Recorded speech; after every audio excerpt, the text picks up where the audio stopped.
Vamos a hablar hoy de unas ideas médicas que perduraron por muchos siglos en la medicina y en la cultura, en nuestra cultura. Las ideas galénicas, de lo que es salud, de lo que es enfermedad.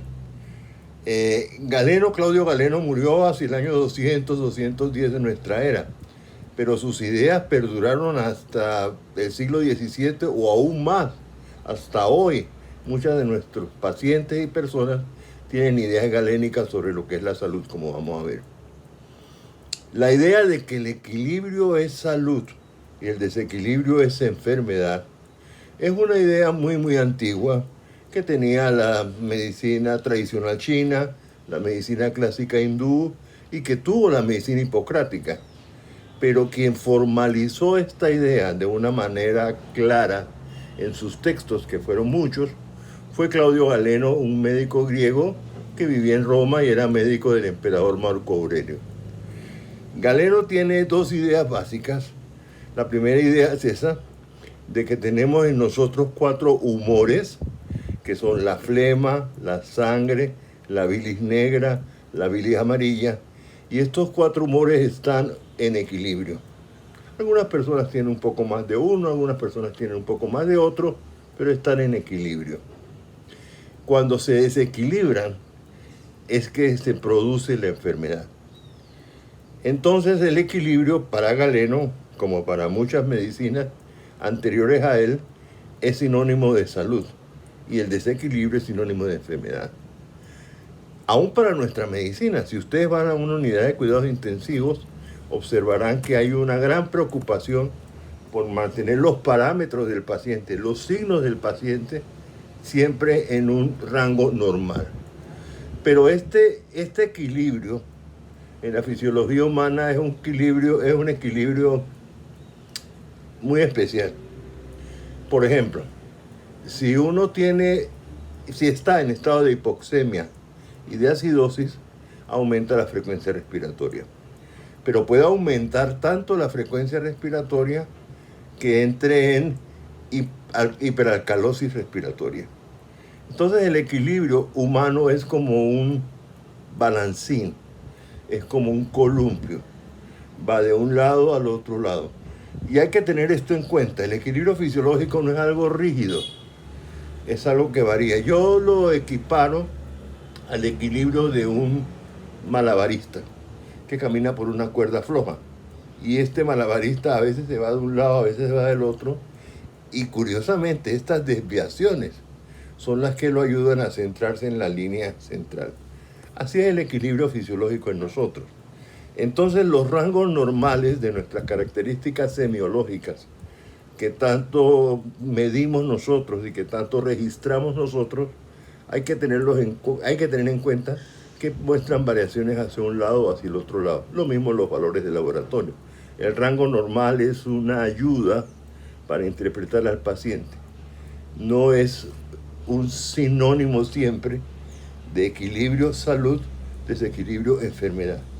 Es más complejo que esa la situación, es más compleja que eso la situación.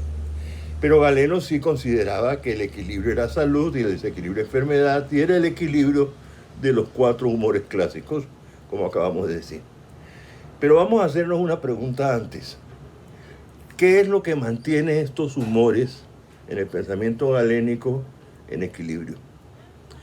Galeno pensó que era la naturaleza, lo que él llama el vis medicatrix nature, el poder medicinal de la naturaleza. Entonces la naturaleza por sí misma tiende a sanar de los desequilibrios. La naturaleza por sí misma tiende a curarse de las enfermedades. Hay un poder medicinal en la naturaleza. Esta idea de que la naturaleza curaba y era el poder detrás de nuestro equilibrio, que es salud, es una idea que cayó muy bien en la cultura predominantemente cristiana de aquella época. Primero estoica romana, los estoicos aceptaron muy bien esta idea, luego los cristianos en Roma, en el occidente, los judíos también aceptaron y los musulmanes. Todas las religiones monoteístas consideraban, y tienen razón en considerar, que hay un único Dios providente, Entonces, si la naturaleza es un reflejo de este Dios, la naturaleza siempre trata de curarnos. Llega al extremo, exagerando un poco la filosofía de esto, a la expresión de Spinoza, el filósofo judío del siglo XVII, Deus sive natura, de Dios o la naturaleza. Entonces hay una fuerza potente, medicinal, que nos equilibra y a la que llamamos en el lenguaje de Galeno naturaleza. Vis medicatrix natura, el poder medicinal de la naturaleza. La medicina galénica entonces cayó muy bien en la cultura occidental, de musulmanes, de judíos, de cristianos, y fue la medicina predominante por 1500 años, hasta 1700 y más allá. Yo diría que hasta el siglo XIX, hasta el comienzo del siglo XIX, como vamos a ver alguna vez. Y hoy por hoy, hasta hoy, hay personas que tienen la idea de que todo lo natural es bueno, de que todo lo natural es necesariamente bueno. Esa sería más bien la expresión del pensamiento de Galeno. Entonces se estableció como la medicina predominante, la medicina única. Todo lo que decía Galeno era verdad por 1500 años. Hasta el siglo XIV, en que sucedió algo horrible. Apareció una pandemia horrible, una epidemia por peste bubónica que acabó con una tercera parte de Europa, que infectó a todo el mundo, a China, Asia, India. Y esto le quitó a las personas como confianza en la medicina galénica, porque Galeno no había descrito esta enfermedad. Era como que la naturaleza se hubiera rebelado contra el hombre y lo estuviera matando. Un poquito lo que está pasando ahora con la pandemia por coronavirus. Yo estoy casi seguro que después de esta pandemia va a subsistir una duda permanente sobre la medicina y la ciencia médica. Ya se está viendo una duda sobre la medicina y la ciencia médica. Entonces, con estos golpes de la naturaleza, si seguimos el lenguaje, empezó a removerse, a temblar el edificio de la medicina galénica. Luego pasó otra cosa, 100 años después. El continente europeo descubrió América y digamos que América descubrió Europa. Los dos masas humanas enormes de América y de Eurasia se pusieron en contacto permanente. Esto se llama el intercambio colombino. Europa trajo cosas a América, América le dio cosas a Europa. Y algo que definitivamente parece que le dio a América a Europa fue otra epidemia, una epidemia de sífilis. Esta epidemia cursó por Europa en el siglo XVI, siguiendo a los ejércitos de nación en nación, y mucha gente se infectó con una sífilis muy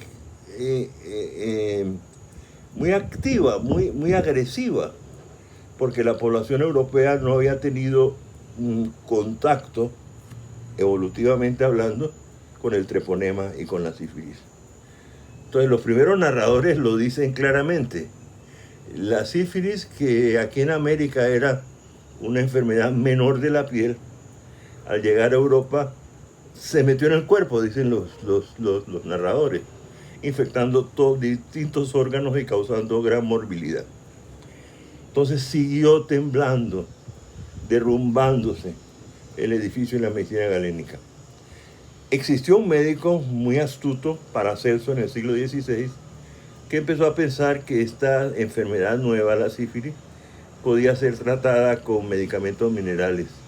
Y él descubrió las sales de mercurio, que sí tenían algún efecto pequeño sobre el treponema, pero que eran tóxicas. Paracelso entonces tuvo una experiencia muy personal de la sífilis.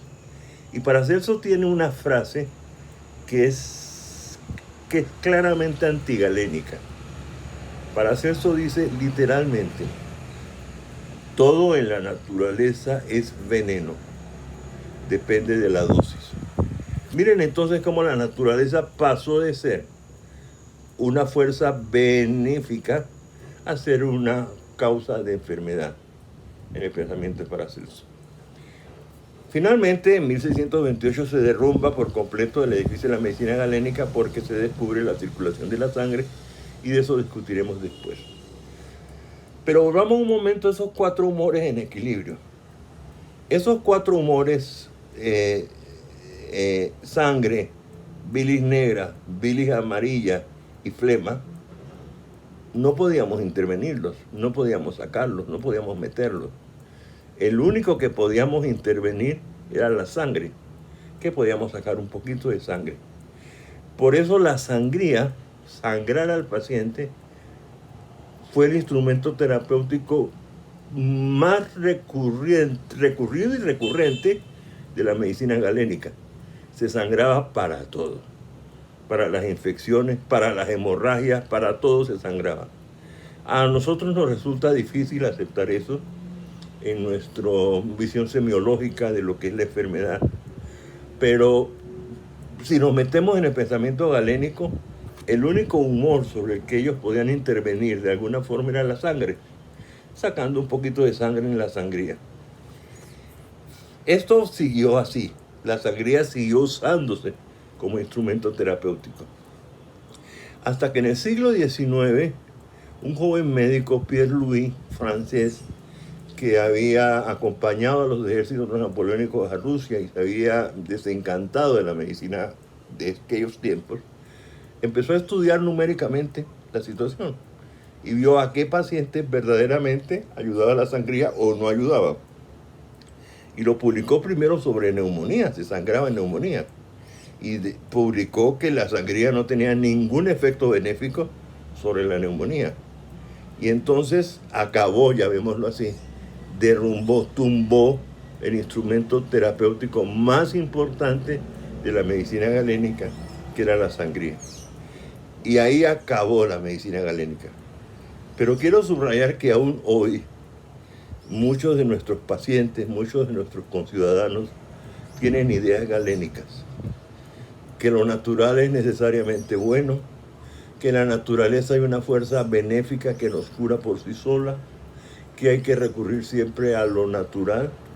No se abren a nuevas realidades, a la realidad que Paracelso constató, que en la naturaleza todo es veneno, depende de la dosis. Ya no hacemos sangrías, es cierto, pero muchas de nuestras ideas, de las ideas de nuestra población sobre medicina y terapia, son galénicas y dependen de la idea fundamental de que la naturaleza y Dios, aquí se mezclan las creencias religiosas, cuidan de nuestra salud todos los días. No se ha separado en nuestra población la medicina de la religión. Y esto no es así. Aún una persona como yo, con fe religiosa, considera que la naturaleza, la evolución, las enfermedades son una realidad autónoma que nos enferma y nos produce la muerte muchas veces. Y a esa realidad y a ese sufrimiento es al que tenemos que enfrentar. No podemos esperar toda solución de la naturaleza o de Dios. De tal forma que esta medicina galénica aún está entre nosotros. La hemos revisado hoy brevemente, seguiremos revisando otros aspectos de ella. Por ejemplo, la mirada que ellos tenían sobre la hemorragia. Pero eso lo dejaremos para otra ocasión. Muchas gracias por su atención.